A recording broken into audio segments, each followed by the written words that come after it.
Sekarang pertanyaannya adalah, ada satu spekulasi yang saya bilang under table yang mengatakan bahwa wakil presiden ada terlibat drug.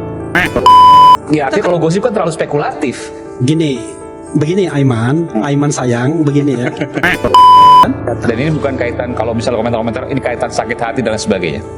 Anda ini sama seperti para buzzer yang menurut saya kurang cerdas. Nggak, ini bicara, makanya saya bilang komentar. Sekarang pertanyaannya adalah, ada satu spekulasi yang saya bilang under table yang mengatakan bahwa wakil presiden ada terlibat drug. Oke? Itu kan isu publik, ya kan? Nah, satu. Yang kedua adalah Publik atau gosip? Itu harus dijelaskan. Gosip. Oke, Ya. gosip kan belum tentu benar. lah, nanti dulu kan gosip itu Anda ada prosesnya kan? Oke, silakan. Kalau Anda bilang benar, ya dia otomatis. Ya, artinya kalau gosip kan terlalu spekulatif. Begini Aiman sayang, begini ya.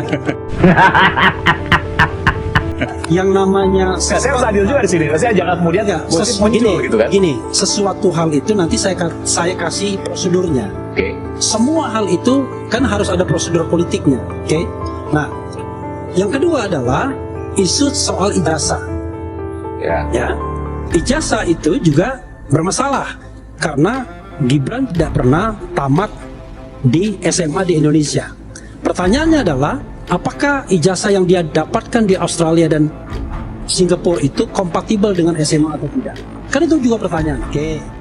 Reply Harun si keren cadas menilai Wapres Gibran Rakabuming Raka sebaiknya diganti sebagai wakil presiden, sebab dengan masih menjabatnya Gibran sebagai wakil presiden dinilai tidak akan efektif untuk pemerintahan Prabowo ke depan karena banyaknya penolakan dari warga negara serta beberapa gosip miring penuh kontroversi yang mengiringi perjalanan politik dari anak sulung Joko Widodo ini, mulai dari Paman Usman, Fufu Fafa, hingga gosip drugs yang sedang ramai diperbincangkan publik.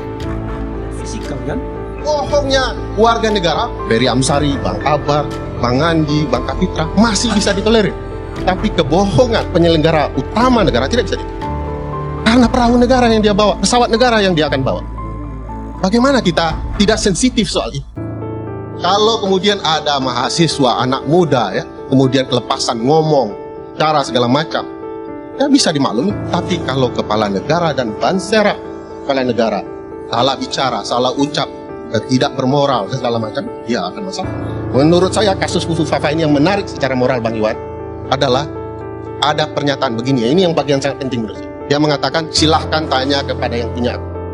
Bagaimana kalau secara hukum terbukti yang punya akun adalah Mas Gibran? Kenapa pernyataan bohong itu dilakukan terbuka?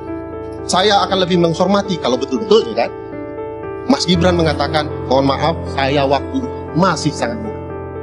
Izinkan sebagai orang yang diamanahkan menjadi co-pilot negara ini, saya minta maaf. Maklumi betapa mudanya saya ketika itu. Mungkin semua akan respect.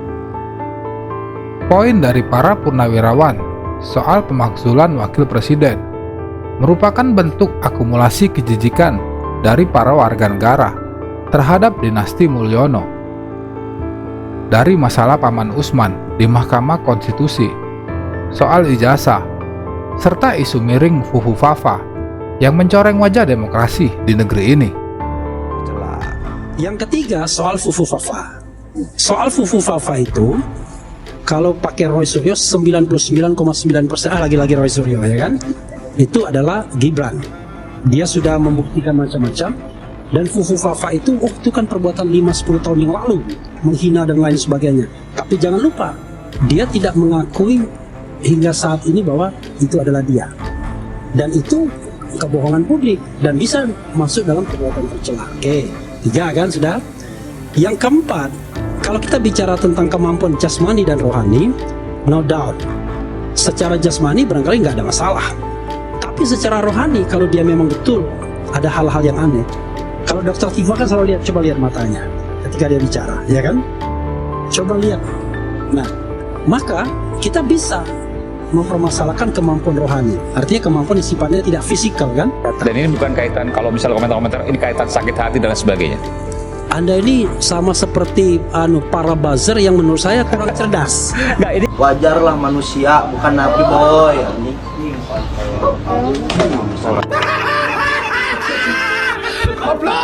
bicara makanya saya bilang komentar. Bagaimana Anda kalau menjawab orang itu? bicara sakit hati itu kurang cerdas. Bagaimana orang bahagia kayak saya sakit hati? Ya kan? Coba bayangkan, saya orang yang independen, ya kan? Bisa ngomong apa aja. Satu Bisa aja senyum. yang saya khawatirkan di Republik ini, kriminalisasi. Selama orang ngomong dibebaskan, maka negara ini menjadi negara yang baldatun thayyibatun warabun ghafur.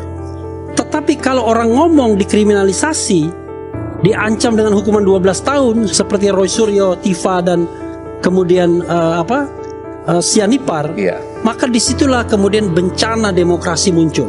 Nah, Psikologi publik mengarah pada pemaksulan Gibran. Itu soalnya. Ya nggak bisa secara konstitusi ada, tetapi secara politik nggak mungkin tuh. Lo politik itu bukan the art of the possible yang mungkin mana, tapi the art of attacking the impossible. Variabel itu. Kalau terjadi keadaan kedaruratan yang saya sebut tadi, attacking the impossible itu. Pembagian pekerjaan dalam kabinet apa? Kabinet tidak peka itu. Kan kabinet tiba-tiba jadi bego karena nggak mampu lagi untuk merampok APBN yang diefisiensikan oleh presiden. Dari awal dia merasa ya mending di reshuffle deh, nggak ada kesempatan buat korupsi lagi kak.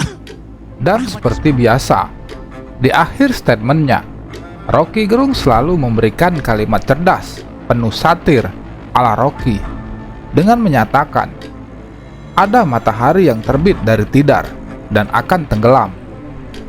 Serta ada juga matahari yang terbit dari Gorong-Gorong, yang telah tenggelam bersama IKN. Cerdas.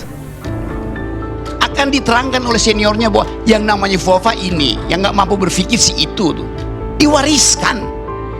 Soal-soal ini ya kita mesti selesaikan secara kebudayaan, secara moral. Jadi itu intinya, itu akibatnya kalau ada dua matahari, yang satu terbit dari Tidar dan belum tenggelam, yang satu terbit dari Gorong-Gorong dan dua tenggelam di IKN. Wah, kaget. Kaget.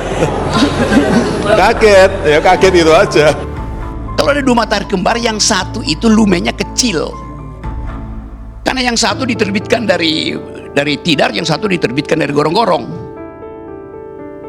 Ada matahari yang terbit dari Gorong-Gorong dan ingin bercahaya terus. Jadi sekali lagi, Gibran, ya betul tadi. Kemampuan Gibran adalah membagi-bagi skincare. Soalnya,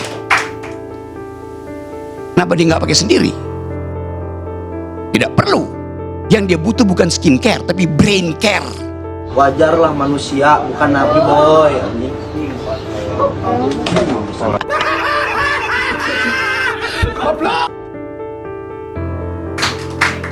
Ya, itu soalnya. Kan terbuka kita bicara itu kan. Sebagai wakil presiden, brainnya kurang, mesti tambah care-nya.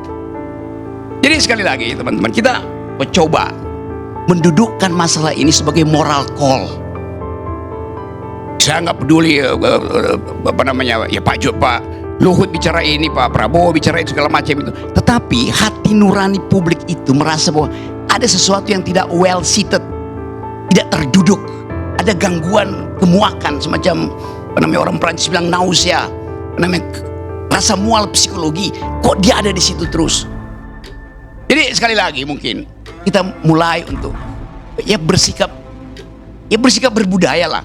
Kalau Purnawirawan bicara itu, terima aja sebagai wakil dari emak-emak. Kalau Purnawirawan bicara itu wakil dari BEM, Purnawirawan bicara itu wakil dari Kontras. Semua bicara itu soalnya bahwa memang ada poin yang mungkin kita semua, saya juga nggak setuju, kembali ke Undang-Undang 45, nggak ada soal.